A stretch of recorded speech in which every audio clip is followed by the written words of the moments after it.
السلام عليكم ورحمة الله وبركاته. بسم الله الرحمن الرحيم. اللهم صل وسلم وبارك على سيدنا محمد وعلى آله وصحبه أجمعين. يا صباح الخير على كل إخواتنا وحبايبنا ومتابعينا جوا مصر وخارج مصر. سموا بالله وصلوا على رسول الله حبيبنا وشفيعنا محمد صلى الله عليه وسلم. اللهم صل وسلم وبارك عليك يا حبيبي يا شفيعي يا رسول الله. حبايبنا واخواتنا ومتابعينا جوا مصر وخارج مصر، زي ما انتم شايفين احنا النهارده عند الفراخ البيضاء الكبيره. عمر الفراخ البيضاء النهارده 34 يوم. عمر الفراخ البيضاء 34 يوم، ويعني العطسه خفت بسيط برضو، مش قوي يعني، بس برضو مش زي الاول كان كل الفراخ مع بعض. فدلوقتي العطسه خفت بسيط، والنهارده كان تاني يوم لخلطه البصل والثوم والليمون والحاجات دي يا جماعه اللي انا عملتها معاكم قبل كده.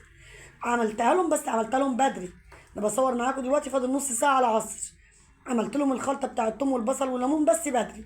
طبعا حطيت سقايتين اتنين بس حطيت في السقايتين اللهم صل على النبي عسل وخل، لكن العلفتين هم علفتين. ركنت واحده هناك اهي علشان ما بحبش ان انا اكتر، ومع ما خدت السائل يا جماعه، ما صفيتش الثوم والبصل والليمون المره دي، حطيته زي ما هو مع العلف بس. فعشان كده حطيت علفتين اتنين بس، وعينت التالته وحطينا خل وعسل على الايه، على الميه. طبعا العمر النهارده 34 يوم. هانت دبحنا على 40، دبحنا على اقل من 40 يوم هانت. المهم احنا نعمل ايه النهارده بقى؟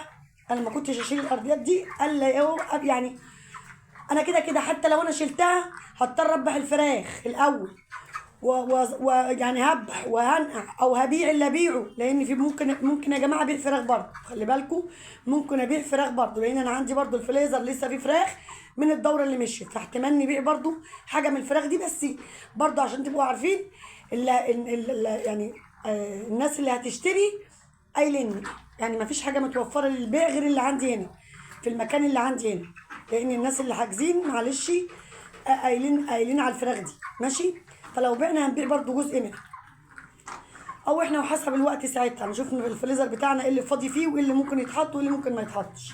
لسه هنظبط امورنا، بس ايه يعني اقل بقى من 40 زياده عن 40 هنذبح، العلم عند الله. بس احنا هنعمل ايه بقى دلوقتي؟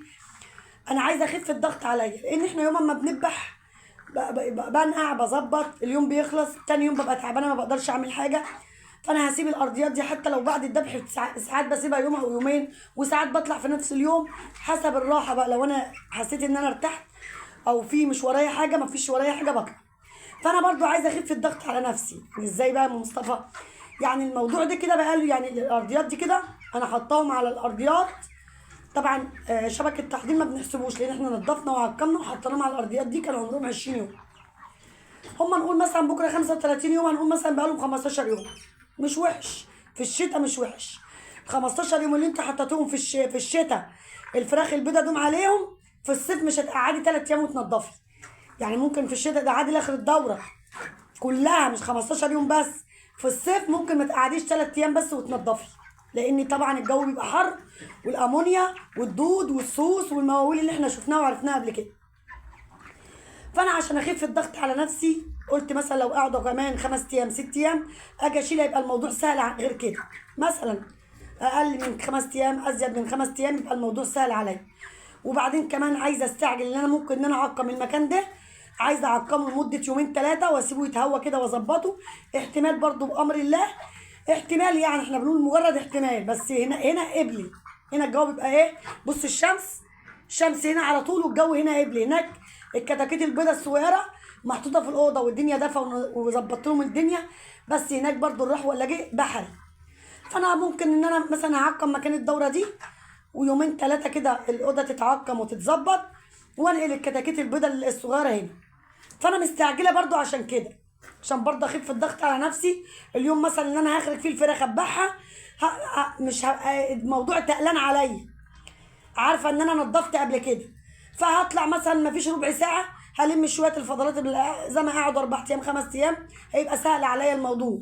هلمهم واجرد وانضف واعقم بكلور، واقفل تاني يوم مثلا اعقم بفنيك، واقفل تالت يوم اخليها تتهوى خالص، رابع يوم انقل كتاكيتي.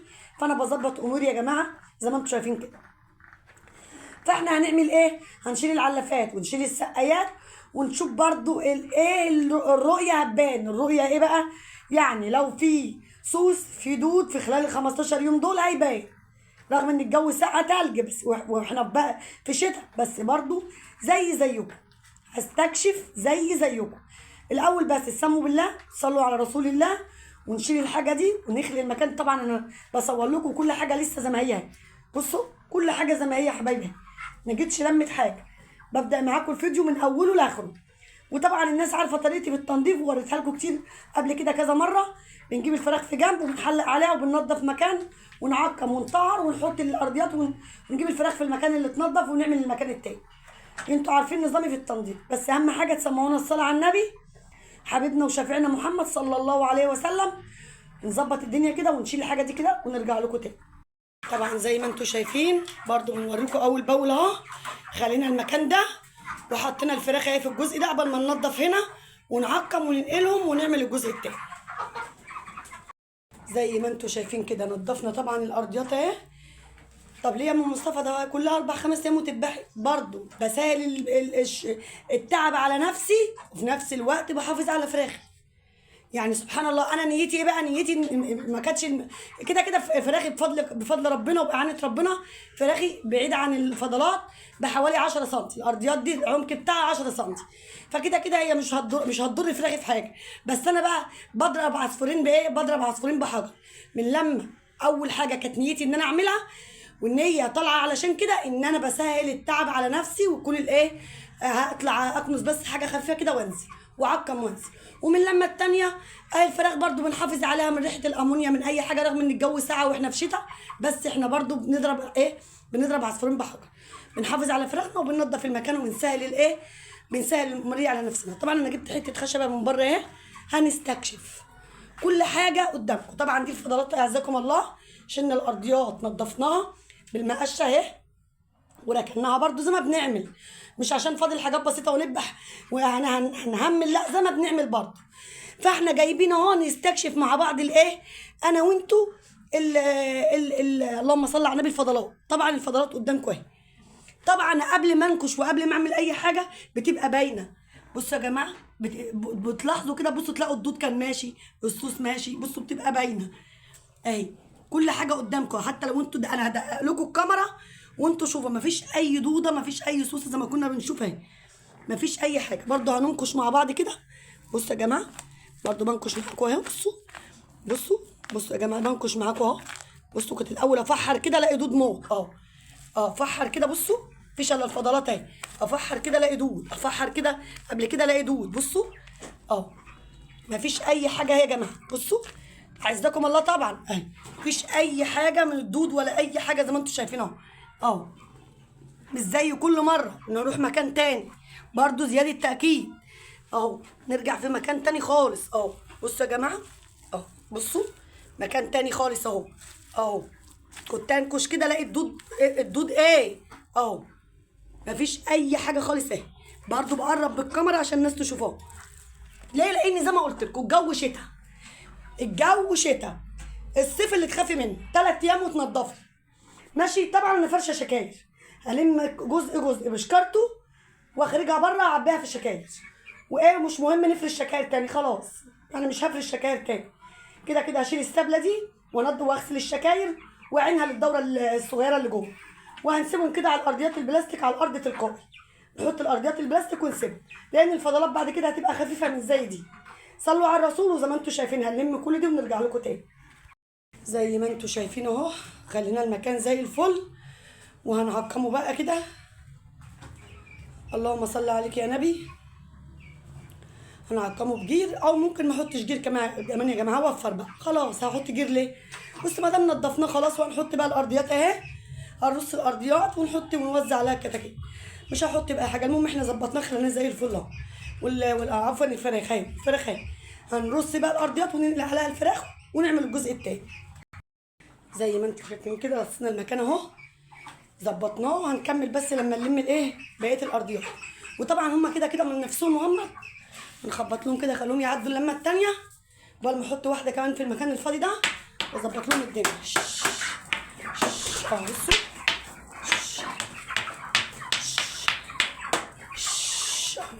هما بدأوا يروحوا هناك اهو.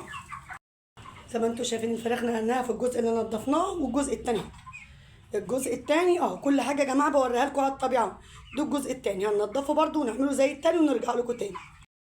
كده ايه زي ما انتم شايفين ظبطنا المكان التاني اهو، خلينا زي الفل. وزي ما عملنا هنا زي ما قلت لكم هنعمل هنا، هنرص الارضيات بقى ونوسع كده للفراخ ونظبط الدنيا ونسيبهم كلهم، يبقى المكان كله كده نضف اهو. وما خدش بتاع نص ساعه، للامانه نص ساعه.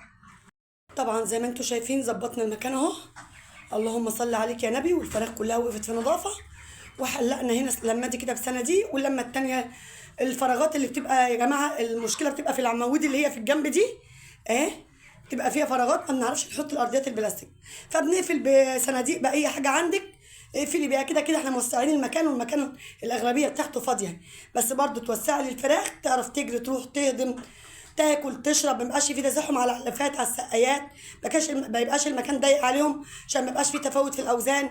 يعني في حاجات مهمه برضو. طبعا بقى زي ما انتم شايفين السقايات اهي هنغيرها ونحط فيها زيت نعناع. في متابعين قالوا لي يا ام مصطفى حطي زيت نعناع علشان البرد. والله يا جماعه عندي من الدوره اللي مش دي اللي قبله، والله جايباه من الكرتونه حتى متعفره، والله متعفر من الكرتونه. الزيت النعناع دي حلوه يا جماعه لتوسيع الشعب الهوائيه، وحاجه اعشاب طبيعيه يعني احسن من الأولفنت كمان، يعني برضو طبيعي عن الأولفنت. فوالله هو عندي في الكرتونه عارفين بصوا ده مليانه حاجات، والكرتونه اللي تحتها والكرتونه دي عندي جميع الاعشاب، والريفو عندي كل حاجه عندي، والأولفنت والفلاجيل جايبه الحاجات دي. لو قعدت عندي شهر الفلاجيل والأولفنت برميه واجيب غير والله، بس بيبقى موجود لاي ظروف. ساعات بيبقى ناقص الأولفنت بيبقى ناقص ماشي، فانا ما حطيتش والله أولفنت، فاحنا هنحط دلوقتي زيت نعناع عشان البرد اللي عندهم برضو، ونحط العلفتين كانتهم هناك اهو. وخلينا المكان بصوا حوالين الفراخ المقشه دي انا بحلها وبعمل الاركان كلها وبنضف الاوضه. بصوا خلينا الاوضه زي الفل اهي مفيهاش اي حاجه اهي، الفراخ كلها وقفت في نظافه. وزي ما قلت لكم ما خدناش نص ساعه بس نضفنا وهونا الموضوع علينا شويه. نيجي نخرج الفراخ بعد 4 ايام بعد 5 ايام زي ما قلت لكم يبقى الموضوع خفيف علينا، وفي نفس الوقت نضفنا وفوقنا الاوضه وفوقنا فراخنا ماشي. صلوا على الرسول. وهنحط بقى الطوب ده ونوزع عليه العلافات والسقايات كده زي ما انتم شايفين. للامانه بقى حطينا العلافتين زي ما قلت لكم عشان فيهم خلطه البصل والثوم والليمون، دول قلت لكم عليهم قبل ما نبدا الفيديو. طبعا بقى غسلت سقايه وعينتها فاضيه، وفيشه اللي هي سقايه واحده اللي حطيتها ليه يا ام مصطفى سقايه واحده. للامانه كانوا اخر حبه زيت نعناع يا سبحان الله، هم المفروض سنتي على الرتل، هم جوهم 4 سنتي وشويه، حطيتهم كلهم على السقايه ال4 رتل سنتي على الرتل الميه، السقايه 4 رتل اهي، حطيتهم كلهم على سقايه واحده ان هم يستفيدوا منهم كلهم. وطبعا انا مش قلقانه. ليه مش قلقانه؟ لان انا بصوا بصور لكم بالنهار، يعني العصر ده دلوقتي بقى له نص ساعه، فدي بقى حاجه كويسه. ليه بقى؟ لانه طبعا زيت النعناع مش كتير وهتبقى سقايه واحده، ما كانش هينفع احط السقايه دي بالليل على بيات، ما كانتش هتقضيهم طول الليل وليل الشتاء طويل. فكويس ان انا حطيت النهارده العصر، وعقبال ما اطلع لهم بقى على الساعه 9 10 بالليل يكون السقايه دي خلصت خالص، وبيتهم على ميه نظيفه. وطبعا علب بقى من غير اي حاجه. وببدا من بكره بعمل خلطه الثوم والبصل والليمون تاني، يعني انا عملتها النهارده تاني يوم، فاضل كمان يومين او يوم واحد وخلاص. وبرده هجيب زيت نعناع تاني يا جماعه من عند العطار، وعلى فكره بيتباع برده عند البيطري، يعني زيت النعناع بيتباع عند العطار وعند البيطري، هو كويس جدا وعندي من زمان بس كان اخر حبه والله. زي ما انتم شايفين نضفنا المكان، عقمنا المكان، ظبطنا الدنيا، حطينا العلف، حطيت الميه اهي، خلينا الفراخ وقفت كلها بسم الله ما شاء الله في النظافه اهي، الفراخ كلها الله اكبر فائت. في نفس الوقت برده اليومين اللي احنا نضفنا فيهم دول يفرق مع الفراخ برده في الوزن، وان هم برده ما فيش امونيا ما فيش حاجه، رغم ان ما لقيناش اي حاجه في الفضلات، بس برده اهو نظافه لنا وللفراخ، نظافه لنا وخفينا الضغط على نفسنا وللنظافه للفراخ ماشي. زي ما انتم شايفين النهارده طبعا العمر ال 34، بكره عمري 35 يوم ان شاء الله بامر الله بمشيئه الرحمن. بكره العمر ال 35 يوم ميعادنا في الوزن، بنوزن كل 5 ايام. بكره هنوزن الفراخ دي، عمري 35 يوم ان شاء الله بامر الله، نحيانا وحياكم ربنا ماشي. يلا حبايبي دي بقى الفيديو بتاعنا كان النهارده، يا رب الفيديو يكون عجبكم ونال رضاكم، واكون قدمت لكم حاجه استفدتوا منها، واكون عند حسن ظنكم. اشوفكم على خير واشوفكم في فيديو جديد، والسلام عليكم ورحمه الله وبركاته.